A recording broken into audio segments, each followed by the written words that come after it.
Welcome to another In Wheel Time podcast, a 30-minute mini version of the In Wheel Time car show that airs live every Saturday morning, 8 to 11 a.m. Central. Podcast channel.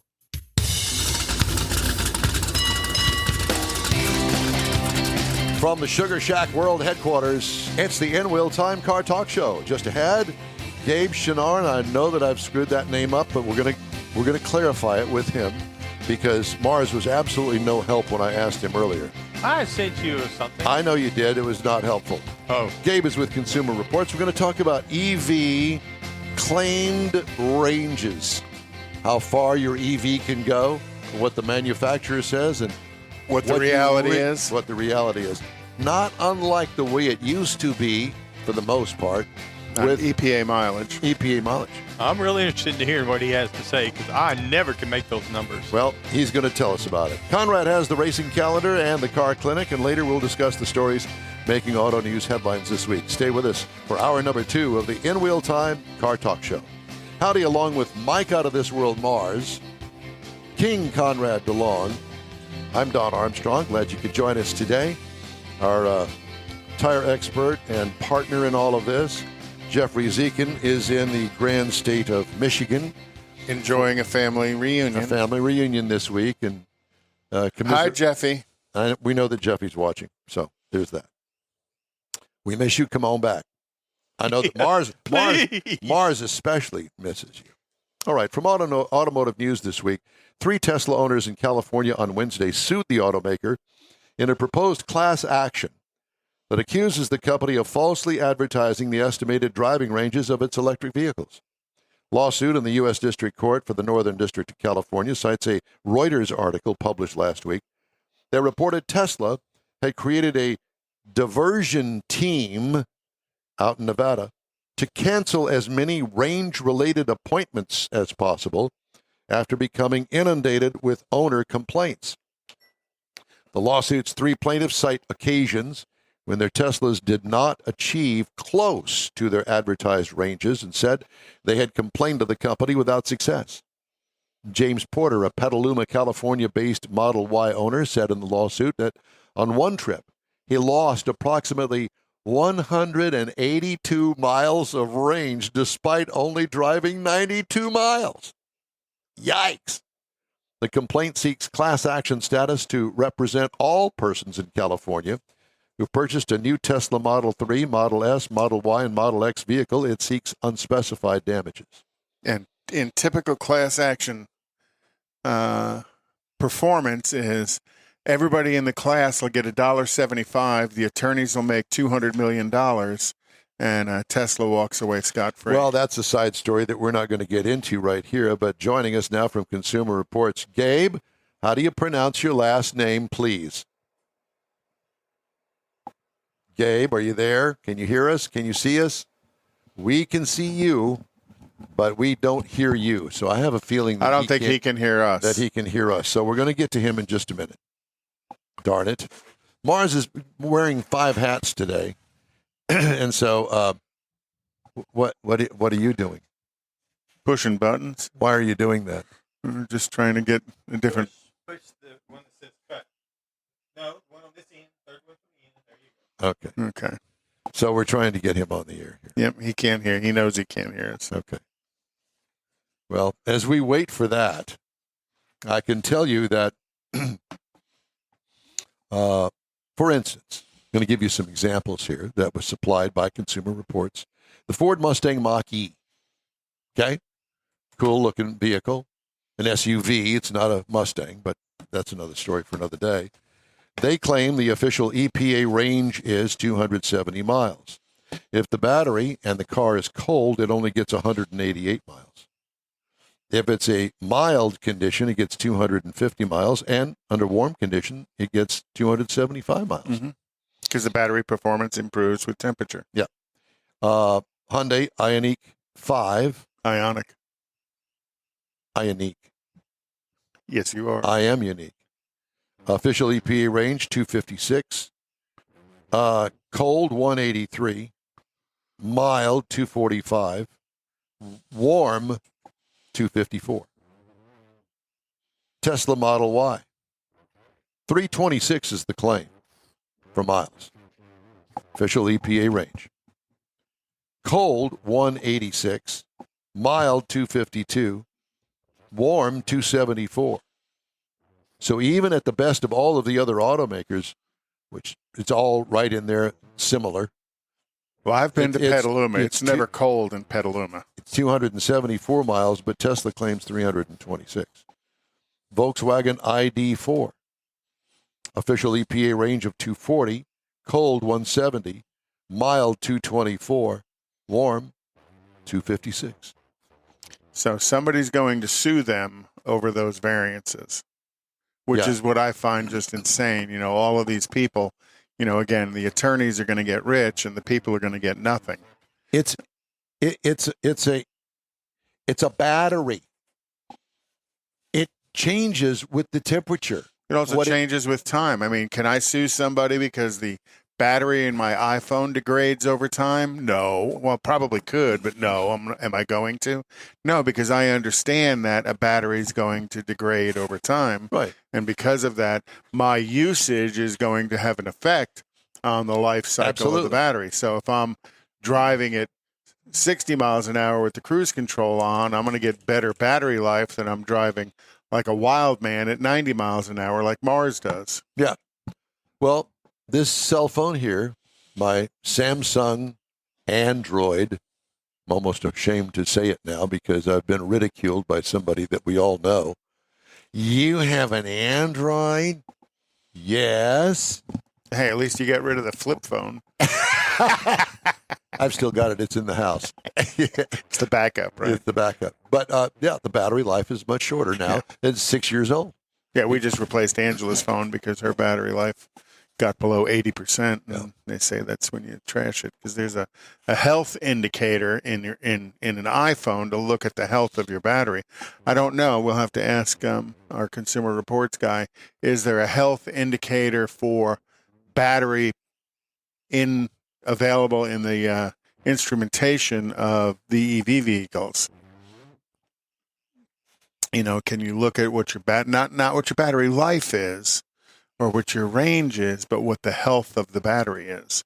You know, its ability to accept and retain a charge and deliver that charge over a period of time. And, you know, the other thing is that, and I've read this, I'm not an expert in battery cars, but I will tell you that from what I have heard and seen is that everybody thinks that, oh, well, the car's perfect.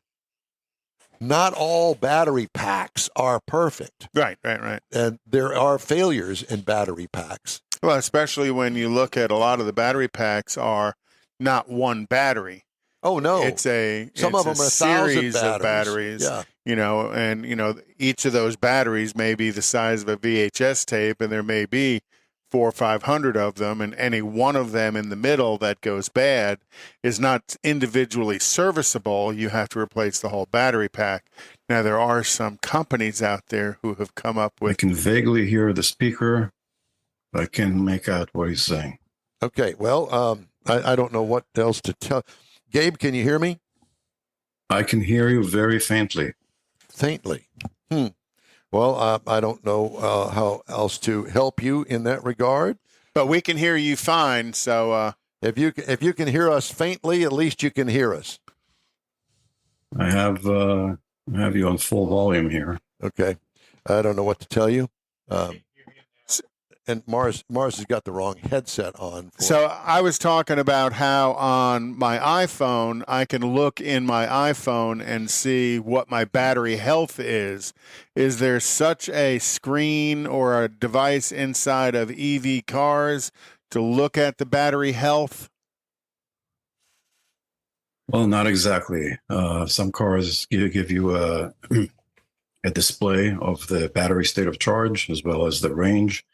The predicted range, but as far as battery health, only third-party outfits can give you that, and even that you have to take with a grain of salt. So, Gabe, I'm assuming that you can hear me talk to you, and I will tell you that we we read a story that Tesla facing California class action status on EV range claims, and the research that you guys have done and your story indicates that all of them are about the same when it comes to the temperature affecting how much range you can actually get out of the batteries for almost all the vehicles except Tesla, who claims their official EPA range of 326 miles. But even with perfect conditions, where the weather is warm and everybody else is at their max, they only get 274 miles. So what was the testing criteria that you guys used? Clearly, temperature is one of them. So let me start with this. For the record, this is a very different test than the EPA test. So the EPA tests in varied speeds and at lab testing. Our test was on-road testing of cruising at 70 miles an hour, which is typical of any kind of road trip, and this is what most people associate with range. So we took 4 popular EVs, the Tesla Model Y, the Ionic, Hyundai Ionic 5, the VW ID4, and the Ford Mustang Mach-E, with 3 times, once in frigid weather in February, once in a mild day of April, mid-60s, and another time in typical summer conditions of mid-80s on an August day. So we found that compared to the mild weather of mid-60s in frigid weather, which that day the temperature averaged 16 degrees Fahrenheit, the range took a hit of about 25%, which was common throughout all 4 models. And if you compare it to the warm weather, that hit was 31%, which was actually a surprise. Our expectation was that we were going to get the longest range in mild weather, but we actually got the longest range in mid-80s type weather, even though the AC had to work harder than it had to in mid-60s. But that kind of performance range variance of the battery is maybe not in the number of range, but even a lead acid battery of a 12-volt battery of a regular car, that battery's performance varies depending on the ambient temperature. So it's not uncommon to see that performance change based on what the ambient temperature is. Yeah, it's not uncommon. We sought to quantify that difference so people can know what they should expect, because there have been a lot of numbers flying out there. You lose 17%, you lose 34%, but compared to what? You always have to have a baseline. You have to have a nominal range that you want to compare yourself to.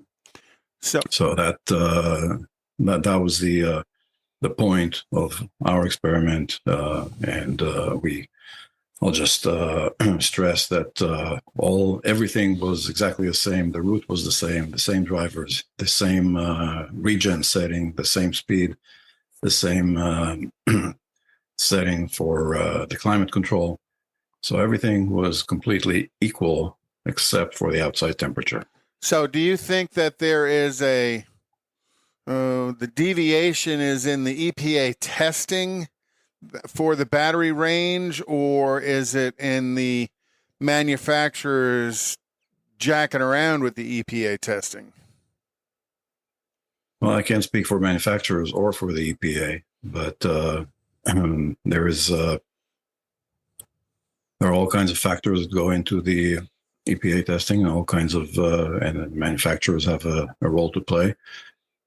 But our goal was to do something that's real world and something that consumers can relate to, because a highway cruise at 70 miles an hour is not something the EPA tests for, and that's what you and I would consider a typical range when we look at going traveling to a ski resort in Vermont, or going on a long distance trip from here to DC, for instance. 70 miles an hour down Interstate 10 will put you in the middle lane because you're not fast enough to get out there amongst the big boys. Yeah. Well, I will. Let me say this. I experienced one time at a manufacturer facility on a test track that they were doing, quote unquote, EPA testing on some of the vehicles that they manufactured. Not going to tell you which one. It doesn't make any difference. But they were actual employees of the manufacturer. And I was told that the EPA really doesn't actually do the test. Correct. They set the criteria.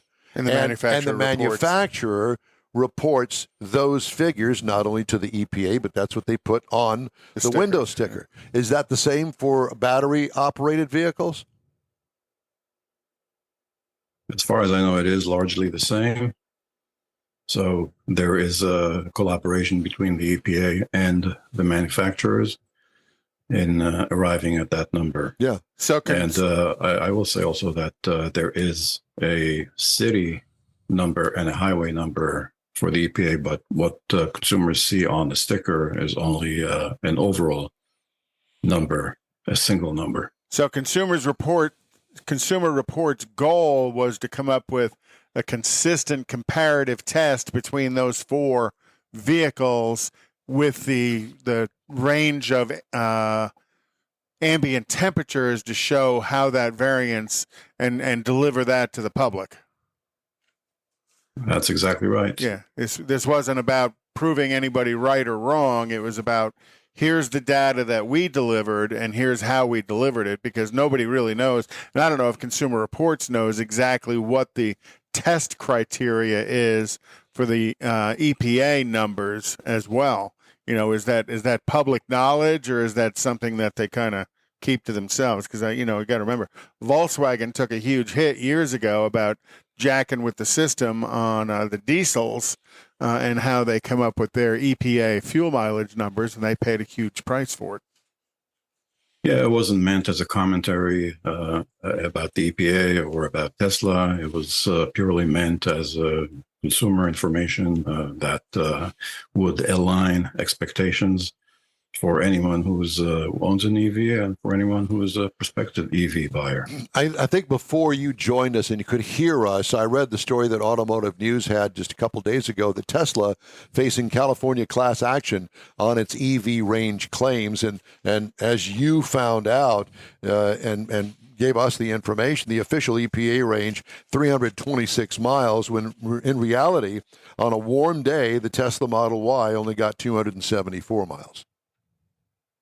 Yeah. If you look at all the ranges we got and compare them to the EPA, even though it's not apples to apples comparison, then the gap between what the Tesla got to what other cars got compared to the EPA is the widest gap. Right.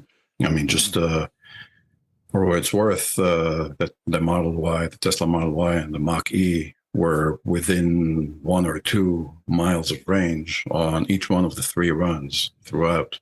Right. Yeah, exactly. Cold, mild, and warm days. And it was definitely an eye-opener when I saw the official EPA range and what you actually got. Well, Gabe, it's great to talk to you. Sorry for the technical issues that we had early on, but I will tell you that it's very interesting information, and we always love talking to Consumer Reports.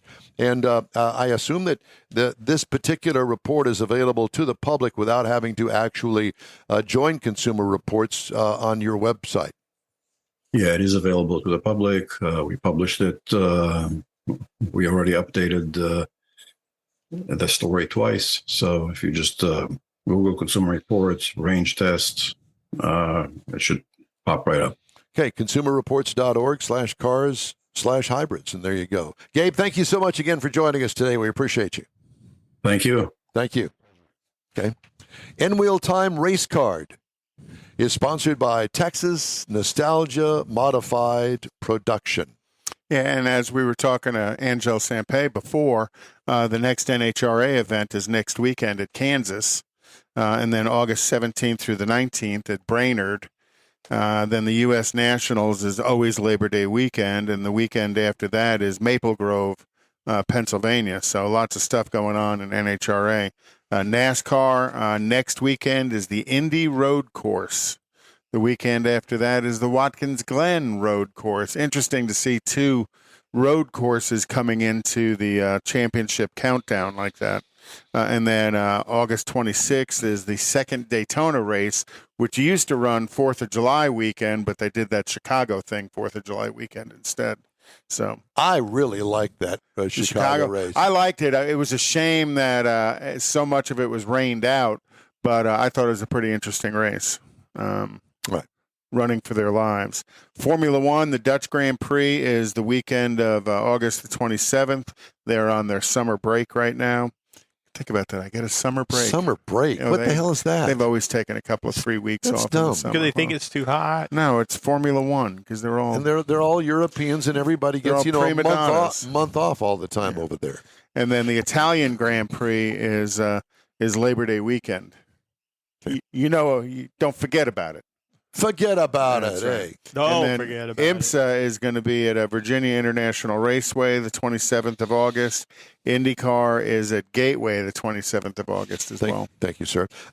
Jeff is out today on his family vacation up in Michigan. So Mr. Mars is wearing many hats today, and one of them is doing Jeff's feature that he put together for us, 5 most popular drag racing movies. Now, you can take, and your popular means a lot of different things to a lot of different people. But what we kind of looked at was what that you hear a lot of talk about, a lot of hype about. Now, number 5 that I went with was Heart Like a Wheel. Now, this is the biographical film about Shirley Muldowney.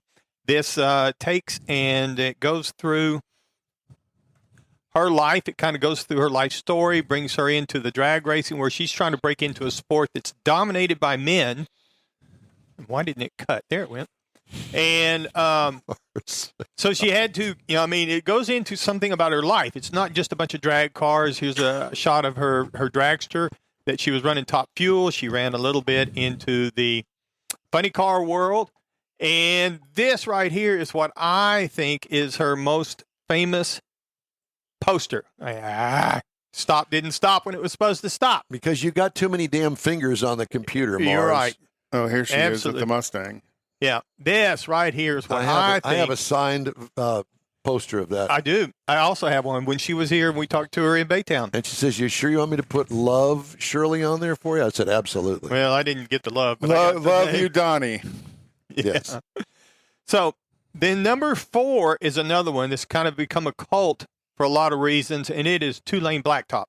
Now, I found this show rather interesting. It's kind of basically, it's about two guys. And one of them is called the driver. The other is called the mechanic. They don't have names in the show. That's just what they go by. And one of them was James Taylor, and they drag race their. James Taylor, the singer? Yes. Yeah, he was the driver. In that movie? He was the one who drove the 55. Oh Yeah, my he God. was And the driver. remember that 55, we had the guy on the show from Keels and Wheels who drove that car in high school because his dad built the car for the movie. They actually had 3 different cars they used to get that movie made. The main car had a 454, aluminum heads, tunnel rams, twin Hollies sitting up on top of it. So it was a real performance vehicle. It just wasn't sitting there to look cool.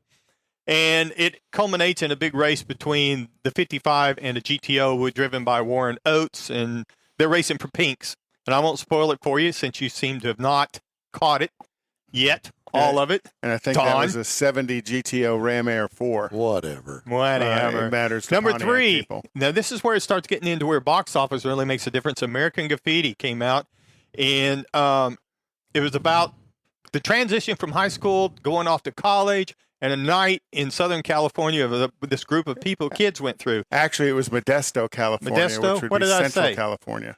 Picky. Well, just finish the story, for God's So they sakes, go out through the Conrad. night, and so it's their escapades. There's 58 Chevys, there's 32 Fords, there's another 55 in it, and this is all centered around Mills Drive-In, where they meet up for the weekend and they go off on all their escapades. But it culminates in the big race out on Paradise Road. Oh yeah, I forgot. Guess who that is? Suzanne Summers. That's right. We all knew that one. Yes, sir. And it, She like I was say, hot. and she was really cool because that's all you saw was just her face there inside of the car. But it ends up out on Paradise Road in the big race between Milner and Falfa in the 55, and Milner wins, and it's all good like it's supposed to be. Now, then from there, you get into the more serious money where you got Grease. Now, you may think, why is this musical? It's all back in the 50s, but it culminates also in the big drag race from the high school team and their nemesis from the Scorpion Club. They're racing for pinks. And they have the big race in the L.A. River. Yes. That is Southern California. Thank you very much. Thank you. He doesn't spend a lot of time out there. Remember where he's from. Yeah, that's true. He doesn't, they don't have airplanes going in and out of Neederville. $396 million in the box office on this one. So it was pretty popular, played forever and ever, and is still on TV. Yes. Now you get into, and here's the 40 Ford, the Grease Lightning that they built in the high school shop. What happened to my picture? And this is the Scorpion car, and then they're racing, like you say, in the L.A. River. Turned into a big race. Then you get to the what I think is going to end up being the number one for a lot of reasons, including the box office. Start in 2001 that started off the series of the Fast and Furious. It made $207 million just to kick it off, and now it's up to what, number I think they're 42? 10. Yeah, I think Fast and Furious 42 or something like that. So, and it's street racers, but it also culminates in the big drag race there towards the end with the 70-mile Charger sitting up on the rear bumper and all this and blown. And it really is the big drag race. And all these movies culminate in the big drag race. And that's where you get it. And then, but you left out our friend Erica Enders and her life story. That was a Disney movie. What was the name of the movie, Don? That's it. It was, but as her as a junior dragster. Correct. Right. I couldn't find it because I couldn't think of the name of it. So, sorry, Erica. Oh, well, she's going to. Well, I'm going to move on because I can't think of it either. But that's fitting for my age. The In-Wheel Time Car Talk show is available 24/7 through the iHeartRadio app. Just look for In-Wheel Time Car Talk. We also video stream on Facebook, YouTube, and InWheelTime.com. Podcast at your fingertips. The In-Wheel Time Car Talk show continues right after this quick break. Everyone at the Tailpipes and Tacos Cruise In at the Lupi Tortilla Tex-Mex in Katy, thank you for participating in the best cruise in around and look forward to seeing you again. You'll hear about the next cruise in date right here on In-Wheel Time. Next time you're in the West Houston Energy Corridor area, be sure and stop in at the original Lupi Tortilla Tex-Mex at I-10 and Highway 6 or the Katy location on the Grand Parkway at Kingsland Boulevard. When passing through Beaumont or College Station, stop in and have Lupi's award-winning beef fajitas and frozen margaritas. There's always a celebration at Lupi Tortilla. Lupi Tortilla founder Stan Holt and his wife Sheila are winning racers on the NHRA drag racing circuit and have a collection of hot rods and classics that everyone appreciates. Look for them at the next Tailpipes and Tacos Cruise In. The date will be announced soon and will once again be held at the Lupi Tortilla Tex-Mex on 99 and Kingsland Boulevard, just south of I-10 and Katy. We'll give you all the details right here on the In-Wheel Time Car Talk show and online. Donations benefit God's Garage. We'll see you then. You own a car you love. Well, why not let Gulf Coast Auto Shield protect it? Houstonian John Gray invites you to his state-of-the-art facility to introduce you to his specialist team of auto enthusiasts. We promise you'll be impressed. Whether you're looking to massage your original paint to a like-new appearance, apply a ceramic coating, install a paint protection film, nano-ceramic window tint, or new windshield protection called ExoShield, Gulf Coast Auto Shield is where Houston's car people go. Curbed your wheels? Instead of buying new, why not have them repaired? How about a professionally installed radar detector? Gulf Coast Auto Shield does that too. Get a peek inside the shop and look at the services offered by getting online and heading to gcautoshield.com. Better yet, stop by their facility at 11275 South Sam Houston Tollway, just south of the Southwest Freeway, and get a personal tour. Gulf Coast Auto Shield is your place to go for all things exterior. Call them today, 832-930-5655 or gcautoshield.com. The award-winning In-Wheel Time Car Talk show is available on the most popular podcast channels out there in 30-minute episodes. We realize our 3-hour live show can be difficult to catch in its entirety, so now you can listen every day to a convenient, fresh 30-minute episode. Check us out on Apple Podcasts, Spotify, Google Podcasts, Amazon Music, and Audible, along with a dozen more. In Wheel Time has the most informative automotive guest interviews and new car reviews, along with popular features including Conrad's Car Clinic and This Week in Auto History, along with automotive news headlines. Our live broadcast airs every Saturday, 8 to 11 Central on InWheelTime.com, the iHeart app, and on YouTube. Be sure to say hello when we're broadcasting from the Tailpipes and Tacos Cruise In, Autorama, and the Houston Auto Show, among others. Now, it's easier than ever to hear about all things automotive all week long. You're invited to join fellow car enthusiasts in becoming part of the ever-growing In Wheel Time Car Talk family. Don't forget those 30-minute podcast episodes on your favorite podcast channel. That's it for this podcast episode of the In Wheel Time Car Show. I'm Don Armstrong, inviting you to join us for our live show every Saturday morning, 8 to 11 a.m. Central on Facebook, YouTube, Twitch, and our InWheelTime.com website. Podcasts are available on Apple Podcasts, Spotify, Stitcher, iHeart Podcast, Podcast Addict, TuneIn, Pandora, and Amazon Music. Keep listening, and we'll see you soon.